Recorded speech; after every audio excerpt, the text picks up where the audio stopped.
Okay, so recently I've been obsessed with the VFD displays, and the VFD stands for vacuum fluorescent tube. Today in this video I'm gonna show you what I have so far, what I did found out so far, and how I might use those displays in some future projects. So the VFD displays have quite so many disadvantages. They consume more current, they are made of heavy glass which is fragile, so once you break it, the vacuum will of course be gone and the display will stop working. In some way they are similar to the OLED displays, and that way is that the individual pixels or segments are being lit, there is no backlight, and same as with the OLED displays, if you keep the pixel or the segment lit for a long time, it will eventually burn in, which means that you will end up with the pixels or segments that are uneven in the brightness. There is one big advantage, and that is the look of the display. So it has this sci-fi kind of retro-futuristic feel, which is very hard to simulate with any other display. Although I do get a very similar feeling with this transparent OLED display that I've used for the rotating 3D cube project. I will not talk about how those displays work because there is a great video from the EE blog which I will link in the description. This time I was more interested in displays that I can reuse right away, and I did found two that were kind of suitable. So the one is the clock display, the other is the 40x2 character display. So the clock display is not only the clock display but the fully functional clock. So it has all the circuitry to set the clocks and drive the display, and there are 3 buttons to set the time, and it also has the battery holder. So if you provide the CR1220 battery, it will remember time even if the power goes out. There is the USB connector which is only being used for the power. So as for the display itself, it's hard to imagine that you will connect something like this to Arduino, because I mean, what else do you want to use this display for except for displaying the time, and that's being already done. So I can imagine this sitting on my desk because it simply looks great, and if you know about someone who is into technology and sci-fi and all kinds of stuff, this might be a great gift. Although it might need some kind of housing, because if this falls off the table, it will, break for sure. I had much bigger plans for the 40x2 character display, and I really like this display for 2 different reasons. The first one is this has a USB connection, so internally there is the USB to TTL chip, but you don't have to care about this because you can use the USB cable and connect this directly to your PC and then use your computer to talk to the display, and I will show it to you in a minute. The second reason is, unlike other character displays, there are no gaps in between the characters. So usually for character displays there is a gap between the characters and gap between the lines of the text, so whether you want to display a bigger image which spans across multiple characters, you will end up with the graphics that has lines in there. And again, the video from the EEV blog is a great example, because if you count the characters, this is also 40x2 character display, but look for the spaces in between the characters, and there is this big space in between the lines. So here is an example of 16x2 display that tries to display an image 4x2 characters, and you can see it doesn't look quite right because of those gaps. This display is different, there are no gaps, so I was hoping that I could display bigger graphics, but eventually I did hit a roadblock and I wasn't able to proceed with my project. I will talk about it in a minute. Let's jump all the way to the beginning and see what happens if you first connect this display to your PC. I have the micro USB cable and I will connect this display to my PC, and as soon as I do this, the text will light up on the display telling us that this display should be used with the application called AIDA64.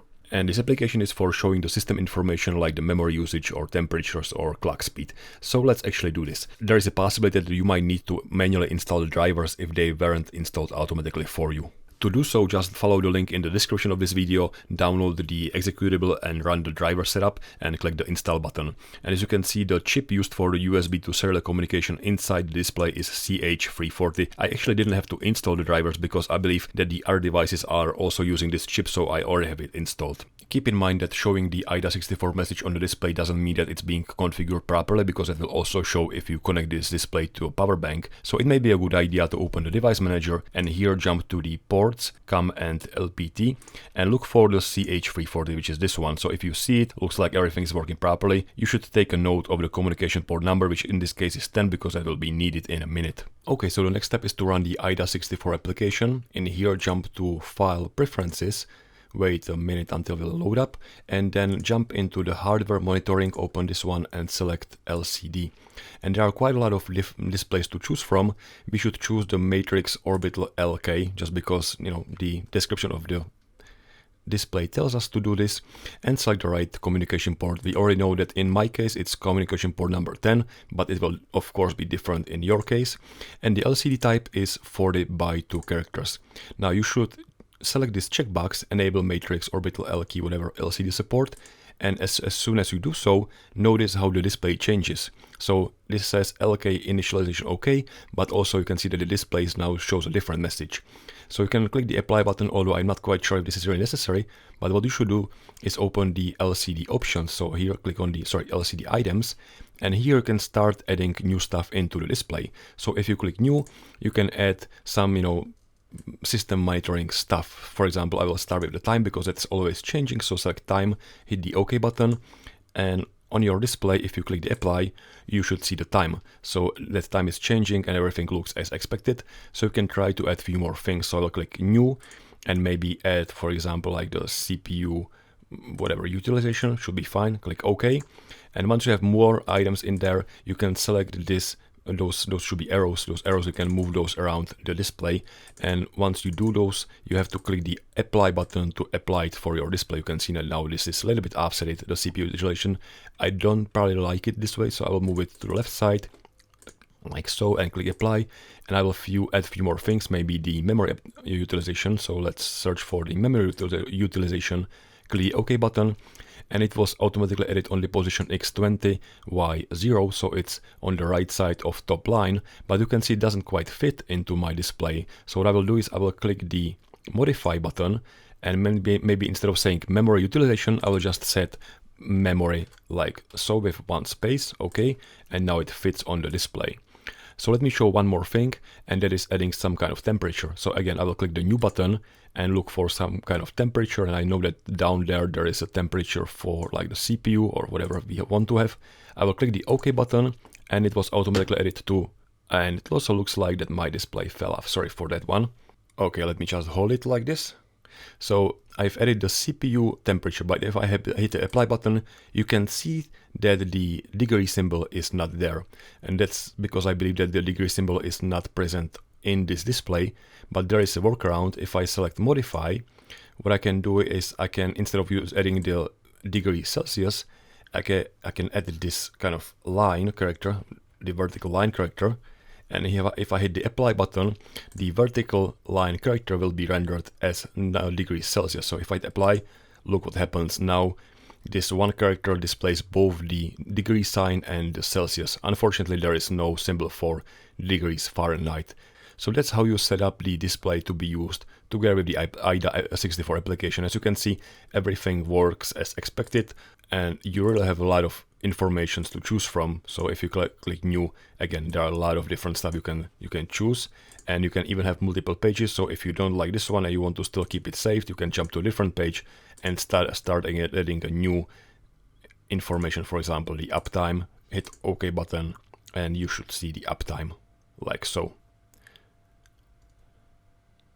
Once we know that the display works with the AIDA64 applications, we can try to send some text on our own. And this display is listed as matrix orbital LK. It's definitely not the same display, but it's most likely using the same set of commands. So the next logical step would be to search for the documentation for the matrix orbital LK display. And this one is 40 by 2, so it's actually the same character resolution as our display, and the important part is finding out how we will send the data to the display. So there is a section called software, and it says the text is sent to the display as a character string. For example, if you send the decimal value of 41, it will result in the letter A appearing on the display. The next part is sending some comments. So comments are sent if you start with the character 254 in decimal, and then we'll provide some parameters.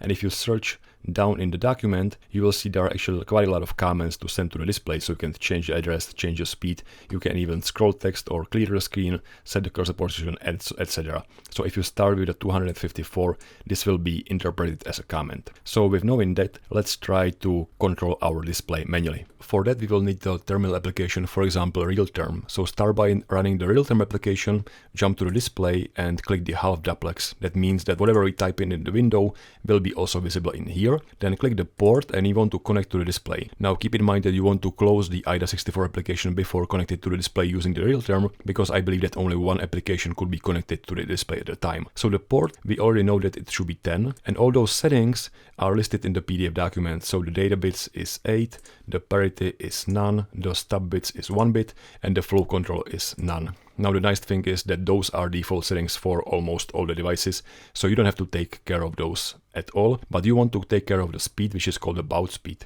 It's listed as 19 to 100 in the PDF document, but I did find out that this is actually 9600 for this particular display. And this is also quite common speed for serial communication. Then I will unclick this open button and click again to establish the connection. And now we should be connected to the display. Although as you can see, the display is still showing the default intro or splash screen message. If I start typing something, so if I type in hello world, nothing happens. The display is still displaying the intro screen, so we have to do something different. And I was searching for all the different, of course, comments, trying to find something that will initialize the display. There is probably nothing like that, so I did continue with setting other comments, or some of those are actually doing something. So for example, this go home returns the cursor to the top left of the screen. We can try to send the comment, which is decimal 254 and 72, or the hexadecimal FE and 48. And we can send those comments if I jump to the Send tab. And in here I can either type in the decimal values or the hex values. So the decimal value will be 254 and 72. And if I click Send numbers, those will be sent as the decimal numbers. And you will see that for a certain amount of time, the display will turn off. So something is working, but I still cannot see any characters. And if you want to send this as a hexadecimal value, you'll type in 0x and then the hexadecimal value. So this is FE and then 0x and 48. This is pretty much the same comment. So if I click it, it turns black and then it jumps back to the intro screen. And if I type in something in here in between, nothing is working. And that was kind of disappointing because I can clear the screen, but I cannot show my text. So instead of me trying to type in random values, I've decided that I will do it in a different way. And that is finding out what the AIDA64 application is actually sending to the display by sniffing the USB communication. This could be done in a few different ways. You can use the logic analyzer if you have it. I will use a specialized tool which is called Serial Port Monitor. It's a paid application, but there is a 14-day trial. Now what I want to do is actually close the RealTerm application so there is no communication going on, and then we'll start a new session in the Serial Port Monitor. So start new session, and I will to select the right port, which in my case is COM number 10, and I will click Start Monitoring. And as expected, nothing is actually happening right now because there is no communication going on between my computer and the display. So what I will do is I will start the AIDA application. And it will take a few seconds to load the application. You can see it starting on the background. And as soon as start, it should feed the data into the display. Then I will see something in here in my main window of the Serial Port Monitor. I will keep it running for a few seconds because I believe that it is just repeating the same process all over again. And then I will stop the communication by clicking this stop button. So maybe right now I will stop the communication because I believe I have everything I need for the communication. Let's put the Serial Port Monitor next to the documentation for the matrix orbital LCD display so we can actually identify the comments and what they mean. For the matrix orbital display, the comments are down in the PDF document, but there is actually a list of all the available comments all the way down in here, which I will use for identifying the comments.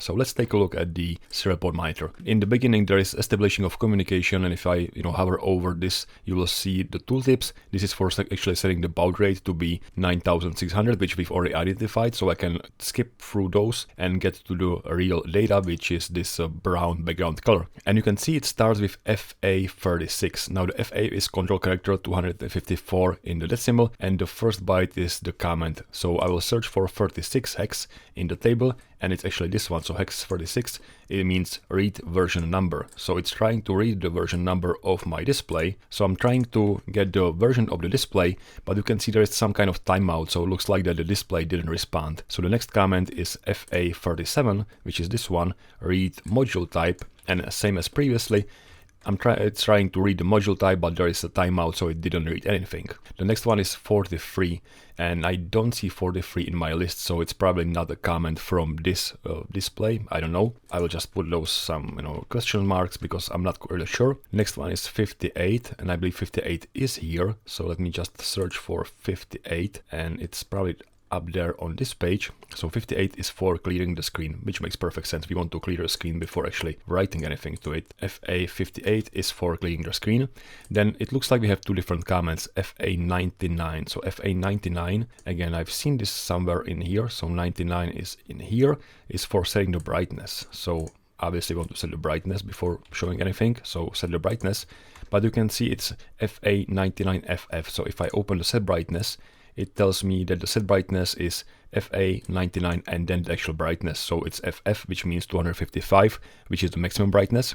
But there's also a second comment, which is FA9C, and this one is also not listed in the documentation, so I'm not quite sure what that means. So plus something else, maybe it's a different comment for setting the brightness. So once this is done, there's a comment FA48. And as you can see in here, 48 is for going home, which means if I click this, go home means returns the cursor to the top left of the screen. So let's see, go home, and next should be a piece of data. So let me make this a little bit smaller and the data cursor a little bit bigger so you can see what's going on. And what's going on is after going home, it sends 40 different characters, which are the first line of the text, like so. It makes perfect sense. Then the next comment is FA47, and it's actually on the very same screen in here. So FA47 means go to some position, so set cursor position, and the comment is FA47, then the column, then the row. So in our case, FA47, 01 is the column, so the first column, and row number 2, so second row, so second line. So go to second line, and then it will send the text for the second line, which makes perfect sense.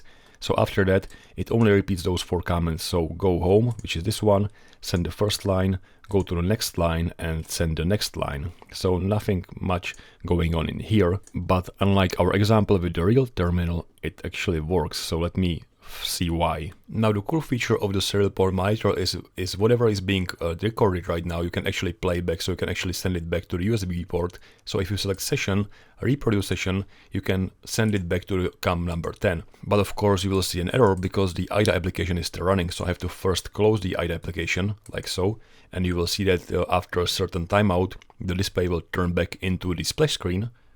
Let's just wait a few seconds to do that, like right now.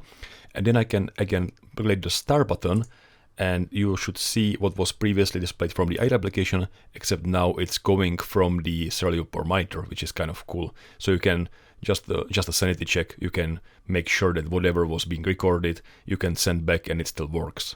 And that seems to be the case. So let's open the RealTerm application and try it one more time. And after a little bit of testing, I did find out that you can only go with the go home command and actually send in the data. But the trick is that you have to send 80 characters, so you have to fill the entire buffer to be displayed on the screen. And you have to do it quick enough just so that the intro screen will not show in the meantime. So I can go with the FA48, which so I'll type in FA and 48, which is go home. And then I have to quickly send some data. And I already have this view of the characters prepared in here, so I can click send ASCII, and you can see nothing is going on because this is not 80 characters. And you can see also on the display that I wasn't fast enough, and now it's also showing the intro screen. So let me do it one more time. I will click send numbers for the comment to go home.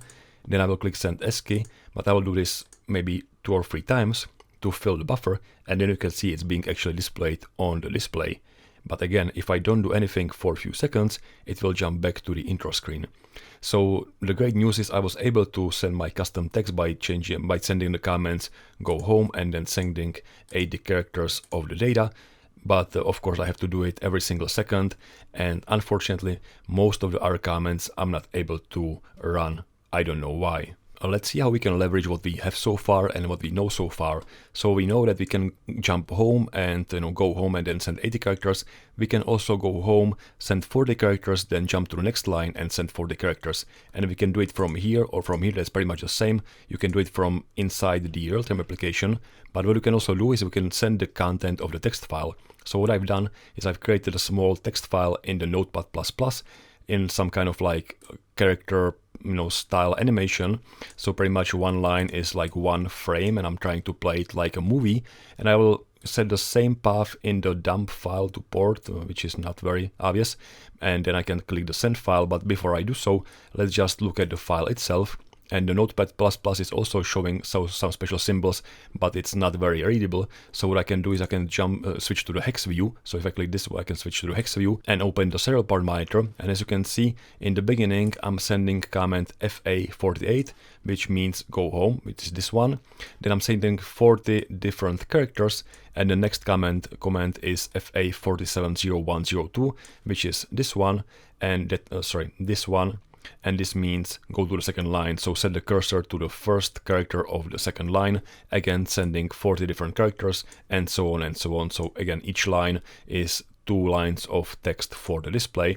So if I minimize this and keep the RealTerm opened, I can send the file, but before I do so, I will set some delays. So this is the delay in between the sending the characters, and this is the delay in between the sending the lines. And I don't care about the delay in between the characters, but I want some delays between the individual lines, so maybe 100 milliseconds, that will result in the animation playing 10 frames per second. So click the send file, and you should see a nice looking character animation going on the display itself. Now, once the animation is complete, it will stop playing and it will jump back to the intro screen. If you don't want to do this, you can set the repeats to maybe 0, not maybe, that actually 0, which means forever. So if I set it to 0, it means forever, and then some delays in between the animations, but I guess we can keep it to 0. I should also say that if you don't want to spend money on those quote-unquote new displays, you can always salvage old VFD displays from the old equipment, and there is this video reusing vacuum fluorescent displays from the Cynical Inventing that describes this process in quite a lot of detail. And that's pretty much all I have for now. I mean, I had a big plans with this display, but as you can see, I did get stuck in the middle, and right now I don't know how to proceed. So maybe if someone of you has some ideas how I can control this display and how I can maybe create a special symbols, special characters, and use more of the comments available, please let me down in the comment section. In any case, thank you very much for watching this video, and I hope to see you next time. Thanks and bye.